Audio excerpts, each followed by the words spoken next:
दोस्तों, शिक्षण एवं शोध प्रवृत्ति में आज का पहला क्वेश्चन स्टार्ट करने जा रहे हैं। ये यूजीसी नेट और यूपी हायर कमीशन सब में जो है ये क्वेश्चंस आते हैं। तो उसका पहला क्वेश्चन है आपका, अनुसंधान से क्या तात्पर्य है। तो अनुसंधान से क्या तात्पर्य है, ये पहला क्वेश्चन है। तो पहला क्वेश्चन आंसर है ये एक उद्देश्यपूर्ण व्यवस्थित गतिविधि है। क्या है ये? उद्देश्यपूर्ण व्यवस्थित गतिविधि है। तो अनुसंधान से क्या तात्पर्य है? यह एक उद्देश्यपूर्ण व्यवस्थित गतिविधि है। ठीक है, सेकंड क्वेश्चन देखते हैं हम लोग। सेकंड क्वेश्चन का क्वेश्चन है, अनुसंधान सदैव किस संदर्भ में किया जाता है। तो अनुसंधान सदैव किस संदर्भ में किया जाता है? पुराने ज्ञान का सत्यापन करने के लिए, नए ज्ञान की खोज करने के लिए, ज्ञान के बीच के अंतराल को पूरा करने के लिए। तो ये उपरोक्त सभी इसके आंसर होंगे। तो अनुसंधान सदैव किस संदर्भ में किया जाता है? पुराने ज्ञान के सत्यापन के लिए, पुराने ज्ञान की खोज करने के लिए और ज्ञान के बीच के अंतराल को पूरा करने के लिए। उपरोक्त सभी। तो इसका आंसर डी होगा, उपरोक्त सभी। ठीक है, चलिए नेक्स्ट आते हैं। क्वेश्चन नंबर 3 आइए। निम्नलिखित में से एक अच्छे अनुसंधान का लक्ष्य क्या होता है?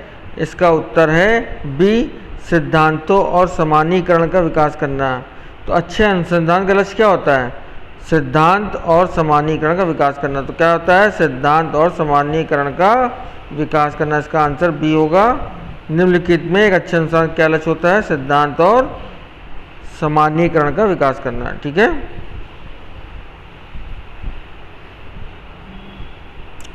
एक शेष सिद्धांत क्या है? Question number 4।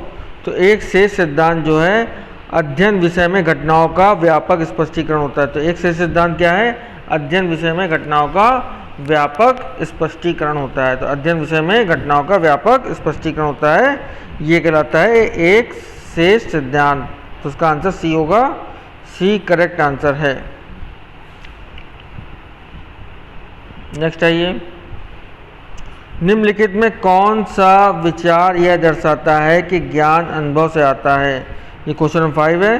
तो क्वेश्चन नंबर 5 का आंसर होगा अनुभववाद। देखिए कौन सा विचार ये है जो ज्ञान अनुभव से आता है? तो अनुभववाद। जी तो आपको बताइए, अनुभववाद इसका आंसर होगा। ठीक है,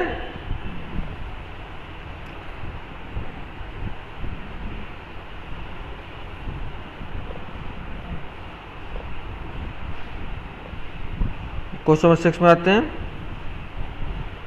एक सिद्धांत को किस रूप में परिभाषित किया गया है? तो एक सिद्धांत को किस रूप में परिभाषित किया गया है? इसका आंसर है सी, व्यवस्थित संबंधित कथनों का संग्रह और सामान्यीकरण। तो व्यवस्थित संबंधित कथनों का संग्रह और सामान्यीकरण। तो इसका आंसर क्या होगा? इसका आंसर ए बी दोनों होंगे, इसलिए सी इसका आंसर होगा। क्वेश्चन नंबर 5 में बताया हमने कुछ, तो क्वेश्चन नंबर 5 हम करा चुके हैं। अब आइए इस क्वेश्चन नंबर 8 में। निम्नलिखित कौन सिद्धांत का एक कार्य है? तो इसका आंसर जो है सिद्धांत का एक कार्य है वो है भविष्यवाणी करना। तो कौन सा क्वेश्चन है? 8 का 20 का आंसर होगा भविष्यवाणी करना। ठीक है, नेक्स्ट आते हैं।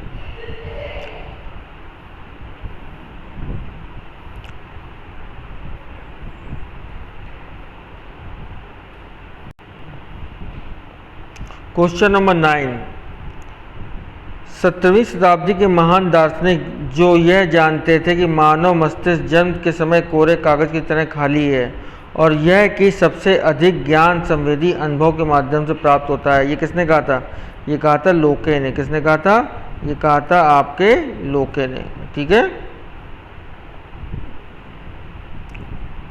अब आइए क्वेश्चन नंबर 10। प्रत्येक क्षेत्र में अनुसंधान ज्ञान के व्यवस्थित और क्रमिक प्रगति को बढ़ावा देते हैं, लेकिन आविष्कार दुर्लभ होते हैं। क्योंकि सोचिए आप, क्योंकि अधिकांश लोगों में इसके संबंधित वंचित ज्ञान की कमी होती है। तो उसका आंसर डी है, अधिकांश लोगों में इसके संबंधित वंचित ज्ञान की कमी होती है। तो इसका आंसर डी रहेगा। नेक्स्ट आइए 11। निम्नलिखित कौन सी शोधकर्ता गुणवत्ता नहीं है? तो शोध की गुणवत्ता क्या नहीं है? वह दूसरे शोधकर्ता के साथ सामंजस्य स्थापित करता है। इसका आंसर ए होगा। निम्नलिखित कौन सी एक शोधकर्ता गुणवत्ता नहीं है? वह दूसरे शोधकर्ता के साथ सामंजस्य स्थापित करता है। तो 11 का आंसर ए होगा। ठीक है, ऐसा नहीं है सामंजस्य स्थापित करता, गुणवत्ता ये है ही नहीं। गुणवत्ता क्या है? वह सचेत मन वाला होना चाहिए। वह जांच में, क्वेश्चन चेंज हो सकता है कि एक शोधकर्ता गुणवत्ता क्या है, तो वह सचेत मन वाला होना चाहिए, वह जांच में उत्सुक होना चाहिए, उसको अपने निर्णय को प्रमाणित करना अनिवार्य है। ठीक है,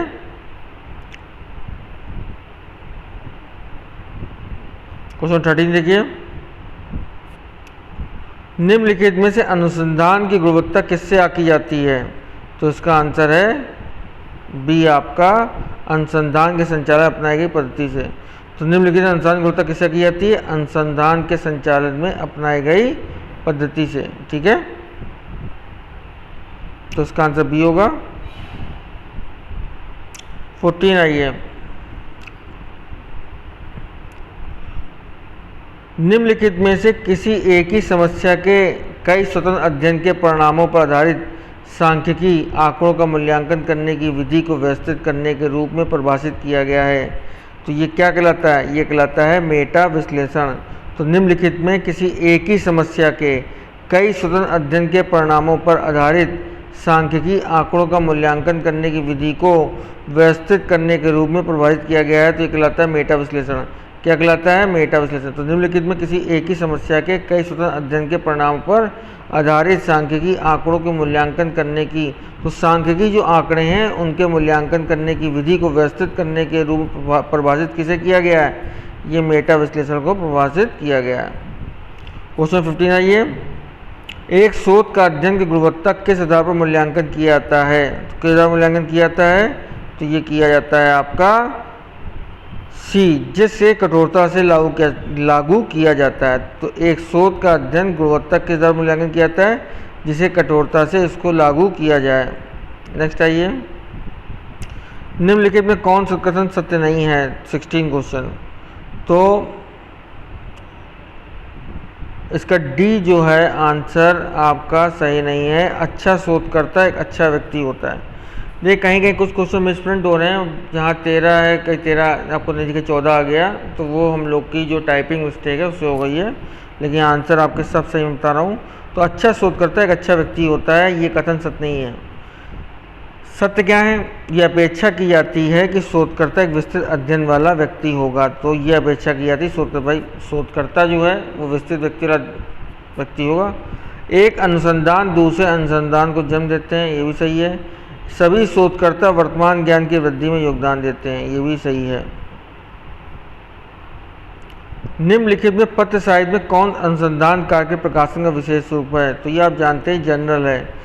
तो कौन सा अनुसंधान कार्य प्रकाशन का विशेष रूप है? ये जनरल कहलाएगा। 18 देखिए।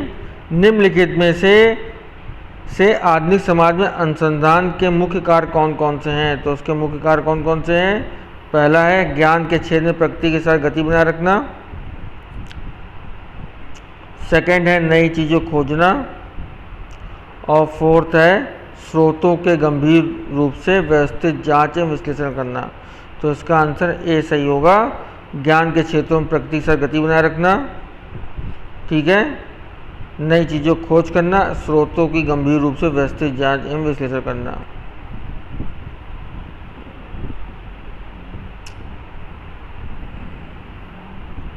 नाइनटीन देखिए। निम्नलिखित कौन सा कथन सिद्धांत प्रभावित करने के संदर्भ में सत्य है? तो कौन सा कथन सिद्धांत प्रभावित करने से सत्य है? ये आपका है ए जो है ये सत्य है। अवधारणाओं और सिद्धांतों का एक संयोजित तरीका जिसका उद्देश्य एक विशेष घटना को समझना होता है। तो अवधारणाओं और सिद्धांतों का एक संयोजित तरीका जिसका उद्देश्य विशेष घटना समझना होता है, ये कहलाता है आपका 19। अनुसंधान एक ऐसे व्यक्ति द्वारा आयोजित किया जाता है जिसने सोच और तर्क क्षमता रखता है। क्या रखता है? सोच और तर्क क्षमता। सोचने की क्षमता होगी और तर्क क्षमता होगी तब अनुसंधान किया जा सकता है। नेक्स्ट आइए। निम्नलिखित में से एक शोधकर्ता का विशेष गुण है। तो विशेष गुण क्या है? तो विशेष गुण आपका जो है क्षमता है। क्या है? एक शोधकर्ता विशेष गुण क्या है? क्षमता है, एबिलिटी। एबिलिटी जो है वो एक शोधकर्ता का विशेष गुण होता है। 22 आइए, आंकड़ों की सूचना में परिवर्तित करने की प्रक्रिया के लिए निम्नलिखित में से कौन सा शब्द का प्रयोग किया जाता है? तो 22 का क्वेश्चन नंबर बी है, संश्लेषण, सिंथेसिस। तो आंकड़ों की सूचना परिवर्तित करने की प्रक्रिया में निम्नलिखित कौन शब्द का प्रयोग किया जाता है? तो 22 का आंसर बी है, संश्लेषण। 23 देखिए, निम्नलिखित में से तर्क वितर्क के परिणाम को क्रमबद्ध तरीके से प्रस्तुत किए जाने के लिए किस शब्द का प्रयोग किया जाता है? तो ये प्रयोग किया जाता है, 23 का आंसर है मूल्यांकन, सी। तो सी सही है। निम्नलिखित में तर्क वितर्क के परिणाम के क्रमबद्ध तरीकों से प्रस्तुत किए जाने के लिए किस शब्द का प्रयोग किया जाता है? तो ये मूल्यांकन का प्रयोग किया जाता है। एक शोधकर्ता से समानता क्या अपेक्षित किया जाता है? तो एक शोधकर्ता से समानता क्या अपेक्षित किया जाता है? नए सिद्धांतों नियमों का सृजन करना। तो नए सिद्धांतों नियमों का सृजन करना यह अपेक्षित होता है। 25 देखिए, निम्नलिखित में से अंतः विषय अनुसंधान का मुख्य उद्देश्य क्या होता है? तो अंतः विषय अनुसंधान का मुख्य उद्देश्य होता है आपका अनुसंधान के लिए समग्र दृष्टिकोण रखना। तो अनुसंधान के लिए क्या है? समग्र दृष्टिकोण रखना। तो निम्नलिखित में अंतः विषय अनुसंधान का मुख्य उद्देश्य, अंतः विषय अनुसंधान का मुख्य उद्देश्य क्या है? अनुसंधान के लिए समग्र दृष्टिकोण को रखना। ठीक है, नेक्स्ट आइए, 26, निम्नलिखित विशेषताओं में से अनुसंधान के एक अनिवार्य विशेषता कौन सी है? तो 26 कह रहा है कौन सी है अनिवार्य विशेषता? तो ये है समानीकरण। क्या है? समानीकरण। तो क्या है? समानीकरण। तो 26 का आंसर जो होगा वो समानीकरण होगा। ठीक है, तो निम्नलिखित विशेषताओं में से अनुसंधान की अनिवार्य विशेषता क्या है? यह है समानीकरण। अब नेक्स्ट क्वेश्चन आते हैं, किसी भी अनुसंधान की गहनता को किसके द्वारा आंका जा सकता है? तो 27 का आंसर जो है बी है, अनुसंधान के उद्देश्यों द्वारा। तो किसी भी अनुसंधान की गहनता किसके द्वारा आंका जा सकता है? अनुसंधान के उद्देश्यों द्वारा। ठीक है, निम्नलिखित कथनों में से कौन सा कथन सिद्धांत के बारे में सत्य है? तो निम्नलिखित में से कौन सा कथन सिद्धांत के बारे में सत्य है? यह घटना का सरल ढंग से समझाता है, यह कैसे और क्यों जैसे प्रश्नों की व्याख्या करता है, यह सुविकसित व्याख्यात्मक प्रणाली हो सकती है। तो इसमें सारे आंसर सही है, ए बी सी। तो इसका आंसर आपका डी बिल्कुल सही होगा। क्या होगा? डी बिल्कुल सही होगा। निम्नलिखित कथनों में कौन सा कथन सिद्धांत के सत्य है? तो ये आपका एमपीए के द्वारा हो रहा है, ये ध्यान रखिए, एमपीए के द्वारा। तो निम्नलिखित में कौन सिद्धांत के बारे में सत्य है?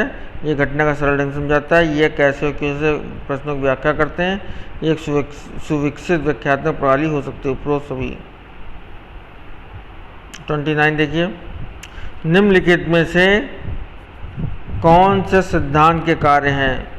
तो इसके वर्तमान ज्ञान का सारांश सही है, भविष्यवाणी करना ये भी सही है, घटनाओं की व्याख्या करना ये भी सही है, उपरोक्त सभी सही है।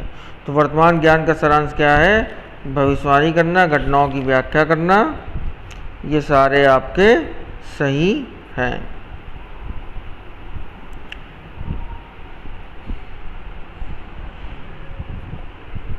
तो 30 देखिए, एक शोध अध्ययन की संभाव्यता प्रायः किस बात पर निर्भर करती है? तो किस बात पर निर्भर करती है? 30 देखिए, तो 30 का डी जो है ये सभी पे आ रहा है। तो लागत कारक पर, सॉरी,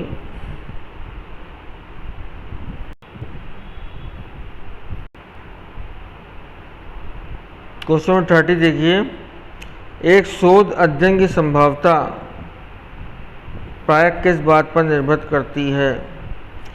तो किस बात निर्भर करती है? वो निर्भर करती है आपकी लागत कारक पर, अनुसंधान संचालन करने के लिए समय की आवश्यकता पर, शोधकर्ता के कौशल संग्रह पर। तो ये आपके सारे सही हैं। उपरोक्त सभी इसका आंसर होगा। क्या होगा? उपरोक्त सभी।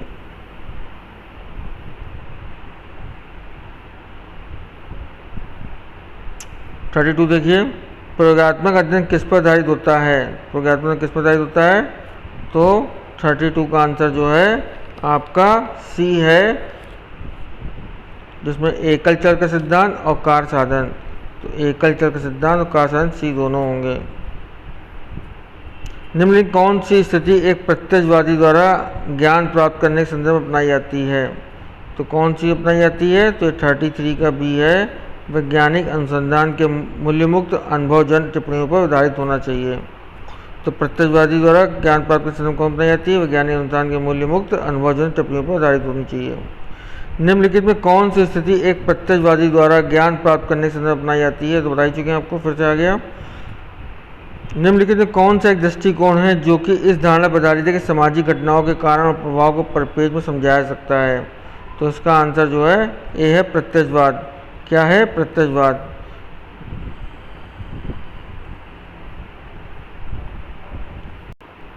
थर्टी 36 क्वेश्चन देखिए, निम्नलिखित में कौन सी एक शोधकर्ता का विषय नहीं है? डी, वह अपने हित और अपने पैतृक क्षमताओं में अस्थिर नहीं होता है। ठीक है, सॉरी। तो वह मेहनती और आग्रही होता है, वह एक सामान्य से ज़्यादा विशेषज्ञ होता है, वह वस्तुनिष्ठ होता है, वह अपने हित और अपने पैतृक क्षमताओं पर अस्थिर नहीं होता है। ठीक है, तो ये नहीं होता और सब होते हैं। अब देखिए 37 क्वेश्चन। तो 37 क्वेश्चन का आंसर है, अनुसंधान परियोजनाओं को नियत करते समय किस महत्वपूर्ण व्यवहारिक विषयों पर ध्यान देना चाहिए? तो किस पर ध्यान देना चाहिए? तो समय और अन्य साधनों की उपलब्धता पर। समय और साधनों की उपलब्धता पर। ठीक है, समय और अन्य साधनों की उपलब्धता पर।